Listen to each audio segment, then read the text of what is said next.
नमस्कार. Plus minus या सत्रात आपले सर्वांचे सहर्ष स्वागत आहे. घटस्फोटाचे प्रमाण वाढत चाललेले आहे हे आपल्याला सर्वांनाच माहीत आहे.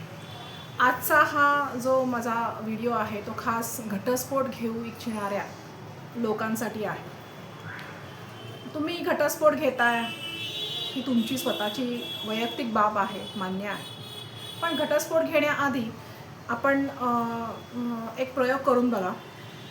आपण एक कागद घ्यावा, त्याच्यावरती आपले जे काही स्वतःचे जे काही अवगुण आहेत, मी गुण नाही म्हणत आहे, अवगुण आहेत ते लिहून काढा. आणि म्हणजे तुम्हाला जे वाटतात ते लिहून काढा. आणि ते जो तुमचा जोडीदार आहे त्याच्याकडे द्या, ज्याच्याकडून तुम्हाला घटस्फोट घ्यायचा आहे त्याच्याकडे. तसंच त्यांनी पण तिचे अवगुण तुम्हाला द्यायचे आहे.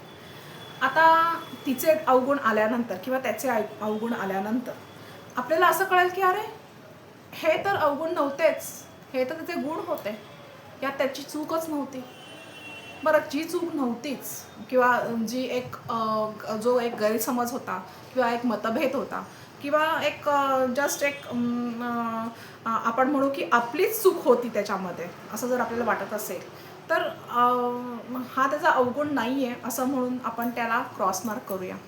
असं करता करता आपल्याला दिसेल की आपल्या जोडीदाराचे अवगुण जे आहेत ते सगळेच नल झालेले आहेत, सगळेच क्रॉस झालेले आहेत, सगळेच नाही आहेत.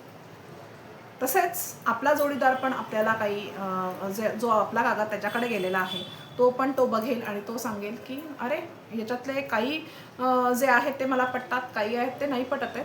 म्हणजे हे अवगुणच नाही आहेत, खरं तर मिसअंडरस्टँडिंग झालं होतं, मतभेद झाले होते, काही गैरसमज झाले होते, काही रागाच्या भरात घेतलेले निर्णय होते, बरोबर आहे. तर अशा प्रकारे का होईल की ही जी थेरपी आहे किंवा हा जो प्रयोग करून आपल्याला कळेल की आपण आपल्या जोडीदाराला या 3 वर्षाच्या वैवाहिक कालावधीमध्ये किंवा 3 वर्षाच्या 1, 2, 3, 4 या वैवाहिक कालामध्ये आपण ओळखलेच नाही. तर माझं असं म्हणणं आहे, जे पती पत्नी सहमताने घटस्फोट घेतात 1 ते 4 वर्षाच्या आत, ते एकमेकांना पुरते ओळखत नाही. कारण ते स्वतःचे अवगुण जे आहेत ते समोर त्याचे विश्लेषण करतच नाही आहेत. आणि म्हणूनच कोर्टामध्ये जाण्याच्या आधी तुम्ही तुमचे अवगुण जे आहे ते तपासून घ्या आणि मगच कोर्टाची पायरी चढा, मगच घटस्फोटाचा निर्णय घ्या.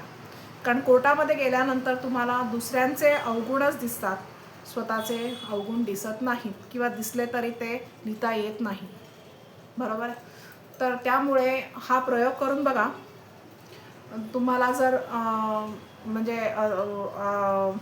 तुम्हाला जर तुमच्या पार्टनरला भेटता नाही आलं समजा, तरी पण तुम्ही हा प्रयोग करा की माझे काय अवगुण आहेत, तर ते तुम्ही लिहून काढा.